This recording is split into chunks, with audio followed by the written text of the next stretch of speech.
De l'ascension à la chute de l'empire Kodak. Kodak, c'est l'histoire d'une marque qui a littéralement inventé la photographie moderne, mais qui a aussi signé son propre départ. Imagine, ils ont créé le premier appareil photo accessible à tous, ils ont révolutionné le cinéma, même inventé le numérique, mais au lieu d'en profiter, ils ont saboté leur propre invention. Aujourd'hui, Kodak est quasi oublié, mais comment un empire aussi puissant a-t-il pu s'effondrer? Laisse-moi te raconter. Tout commence en 1888 avec un homme, George Eastman. Il a une idée révolutionnaire, rendre la photo accessible à tous. Et à l'époque, la photographie, c'est un cauchemar technique qui est réservé aux scientifiques et aux artistes. Et Eastman, il invente un appareil qui tient dans la main, qu'il vend avec le slogan génial « You press the button, we do the rest ». C'est la naissance du film en rouleau, le début du succès quoi. Kodak devient un empire et dans les années 30, il contrôle 90% du marché de la photo aux États-Unis. Et les pellicules Kodak sont partout, du cinéma hollywoodien aux albums de famille. Et dans les années 60, ils envoient des appareils photo dans l'espace avec la NASA. Ils participent à la mission Apollo et ils immortalisent les premiers pas de l'homme sur la Lune. Donc Kodak, c'est la marque incontournable de la photo. Mais en 1975,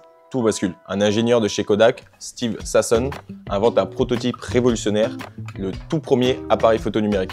Il n'utilise pas de pellicule, juste un capteur électronique. Et en fait, c'est une machine du futur, quoi. Et là, au lieu de voir une opportunité, Kodak panique. Et en fait, ils comprennent tout de suite que si le numérique se développe, leur business de pellicule va disparaître. Donc, ils enterrent l'invention et empêchent toute commercialisation. Et le pire, c'est qu'en 1981, il y a un rapport interne qui leur dit noir sur blanc que le numérique sera la norme en 2010. Et pourtant, ils continuent de tout miser sur la pellicule. Et donc, c'est un peu ce qui est en train de signer leur perte. Et pendant ce temps, Sony, Canon et Nikon ne font pas la même erreur. Et donc, dans les années 90, ils investissent à fond dans le numérique et lancent les premiers appareils accessibles au grand public. Et donc Kodak tente bien de réagir, mais c'est trop tard en fait. Ils sortent leur premier appareil numérique en 1991, sauf qu'ils le vendent à un certain prix, 20 000 $.